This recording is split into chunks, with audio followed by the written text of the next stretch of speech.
Welcome back to Learn Easy English with Lakshmi Priya.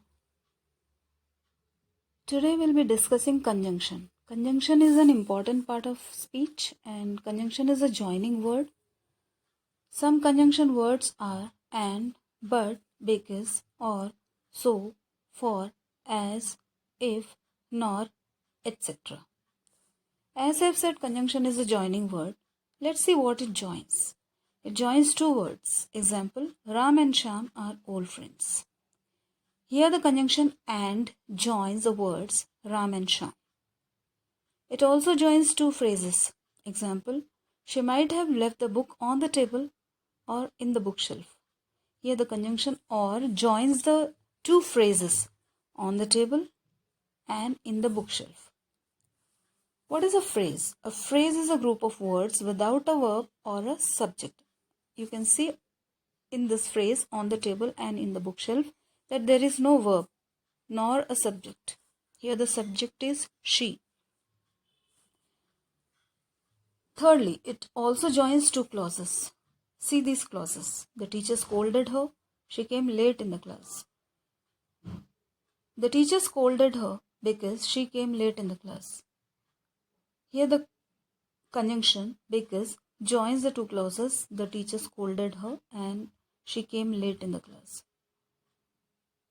You can also understand the difference between a phrase and a clause.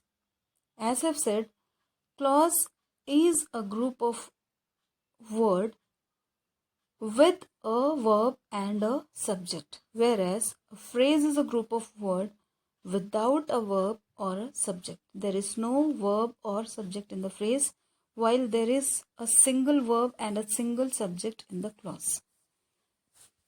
Lastly, it joins sentences. There is also difference between a clause and a sentence. A sentence may have more than a verb or more than a subject. There may be two subjects or three subjects or two verbs or three verbs in a sentence, while the clause is restricted to a single verb and a single subject. Two or three clauses can also form a sentence depending on the length of the sentence. For example, I like cooking. My sister and brother likes to eat tasty food cooked by me. So we'll join this by the conjunction but. I like cooking, but my sister and brothers like to eat tasty food cooked by me. We can therefore conclude from the above discussion that conjunction is a word which joins two words, phrases, clauses, or sentences. Let's see the types of conjunction. There are three types of conjunctions. One is coordinating conjunction, subordinating conjunction, and third one is correlative conjunction. Coordinating conjunction joins two statements of equal importance. Some words are for, and, nor, but, or, yet, so. Subordinating conjunction joins statements in which one is a dependent clause and another is independent clause. One is dependent clause which depends on independent clause. So this independent and dependent clause join together by subordinating conjunctions like after, before, if, when, although, etc., because, etc. Correlative conjunction is very easy to understand. It exists in pairs so that both and, as, neither nor, either or, though yet, etc. So correlative conjunction can be distinguished, clearly understood, but there is a lot of confusion. There may be a lot of confusion between coordinating conjunction and subordinating conjunction. So in order to remove the confusion, we can remember coordinating conjunctions by using an acronym FANBOYS.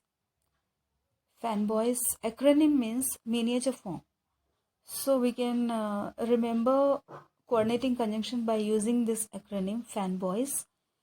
Let us understand the full form of FANBOYS. F for, which expresses reason. She was sad for her mother was ill.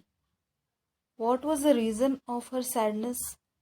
Her mother's illness was the reason. So we'll join this by for. And expresses similar ideas. Shyam and Chenu are good friends. So both are good friends. So this expresses similar ideas. N for nor. Nor expresses choice. Choice may be negative. I wasn't going to hide nor run away. But, B for but. But expresses opposite ideas. He is poor but loves to give what he has. See, if somebody is poor, then it's quite obvious that he doesn't love to give. He loves to take from others so that he can accumulate things. But here, the idea is contrasting. He is poor but loves to give what he has.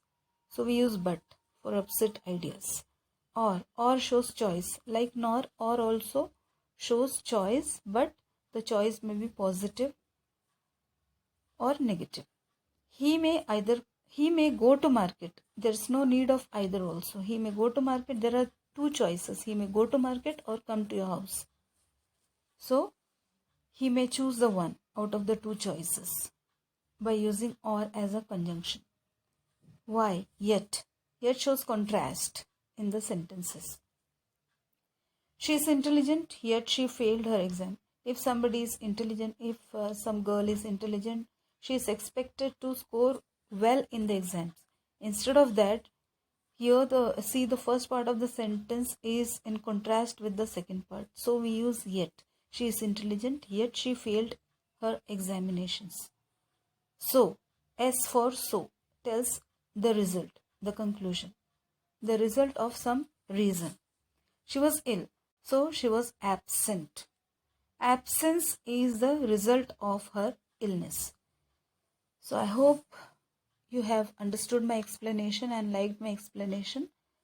In my next video, I'll be explaining you in detail the subordinating conjunction, the rules of subordinating conjunction and coordinating conjunction. How to write the conjunction, how to use the conjunction with punctuations. I'll explain you that. Till then, bye-bye and take care. And go on practicing and revising the lessons I have given in this video. Because practice only make you a perfect speaker. Practice can only make you well versed in grammar. Thank you and have a nice time. Till then, bye-bye.